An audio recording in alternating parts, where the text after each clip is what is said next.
Bonjour à tous, donc là je vais vous corriger la deuxième partie du QCM sur les filtres numériques.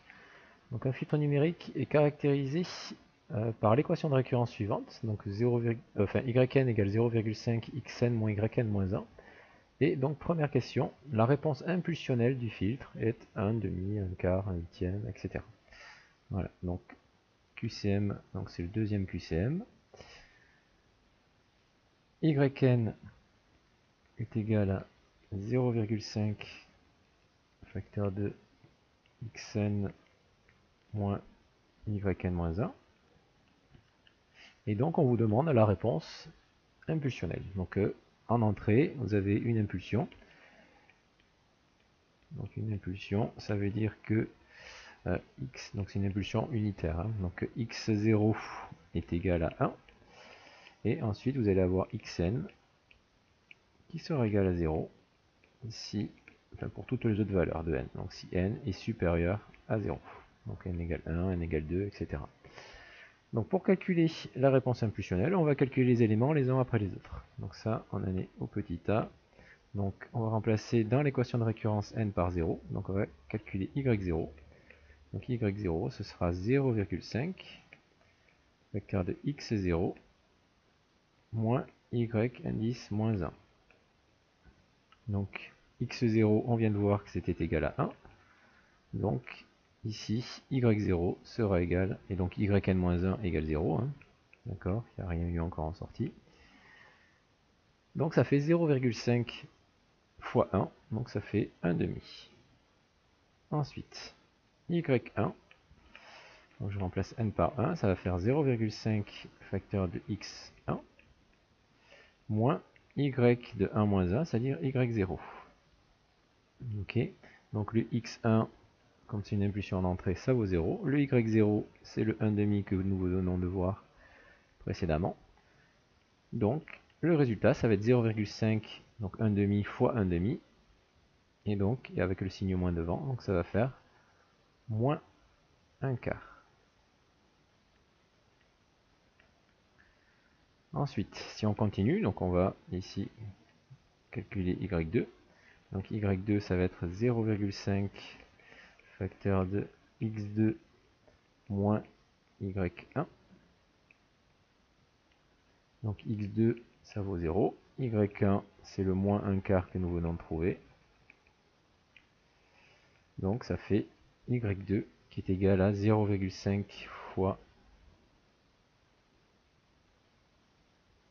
moins 1 quart. Donc ça fait fois 1 quart. Donc ça fait 1 huitième.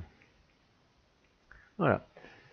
Etc. Donc si on continue ici, hein, donc je vais faire y3. Allez, dernier cas y3. Donc ça va être 0,5 facteur de x3 moins y2.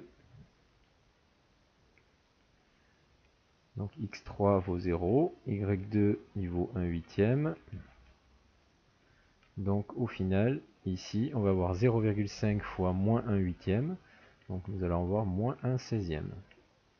Donc finalement, la réponse impulsionnelle du filtre ne sera pas 1 demi, 1 quart, 1 huitième, 1 seizième, 1 trente-deuxième. Donc ce sera 1 demi, moins 1 quart, 1 huitième, moins 1 seizième, etc. Donc le petit a est faux. Ensuite, petit b.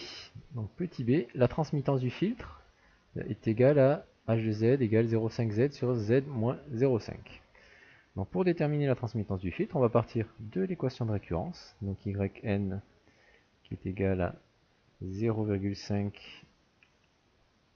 xn moins yn moins 1.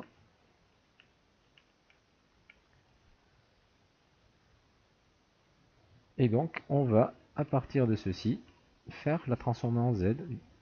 Donc la transformer en z ici. Et donc on va voir, donc la transformer en z de yn, bon, on va l'appeler grand y de z, qui est égal à 0,5. La transformer en z de xn, ça va être grand x de z. Et la transformer en z de yn-1, d'après le théorème du retard, ça va être z puissance moins 1 fois la transformer en z de y de z. Voilà. Donc si je développe, donc y de z sera égal à 0,5 x de z moins 0,5 z moins 1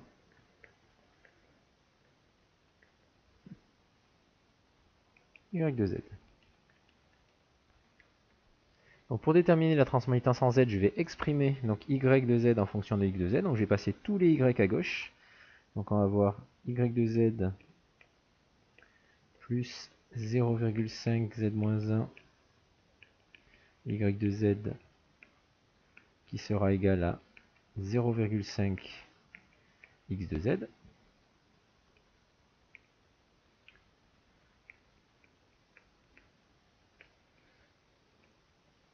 Et donc si je mets y de z en facteur, je vais avoir y de z facteur de 1 plus 0,5 z moins 1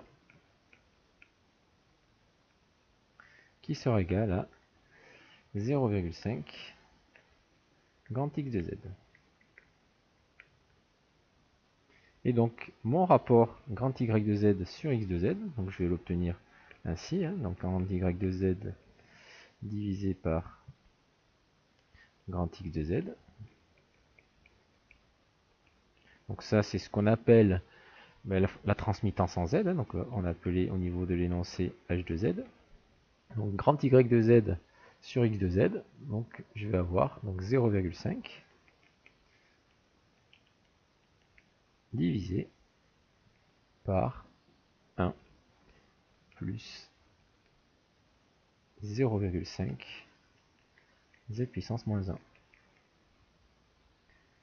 Voilà, donc est-ce que je retrouve cette forme-là? Donc là, ils ont travaillé avec 0, avec z, et, plutôt que z-1, donc je vais multiplier en haut et en bas par z, puisque z-1, z puissance moins 1, c'est 1 sur z, donc ça va me permettre de m'affranchir de ce quotient. Et donc au final, h de z, je vais obtenir donc 0,5 fois z divisé par z plus donc 0,5 z moins 1 fois z, ça fera 0,5. Voilà, donc la fonction de transfert ici, h de z. Donc le résultat.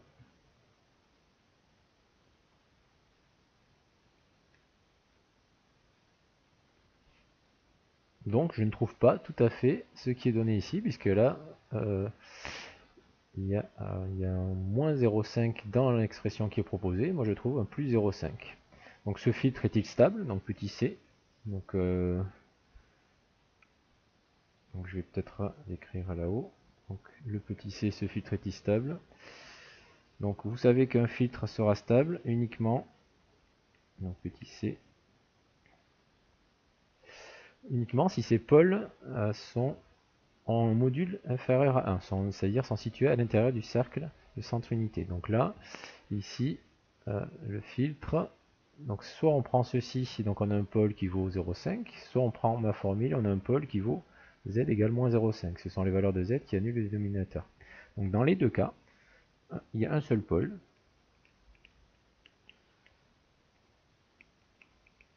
Et donc le module de ce pôle, d'accord, est strictement inférieur à 1. Donc on est à l'intérieur du cercle unité. Donc si on se met dans un plan imaginaire réel, d'accord, donc si je trace le cercle unité, donc approximativement,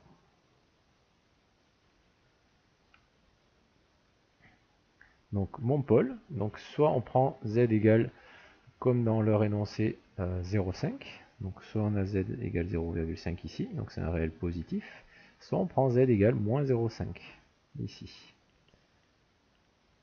Donc dans les deux cas, en fait, le pôle est à l'intérieur du cercle unité, donc le système, il sera stable.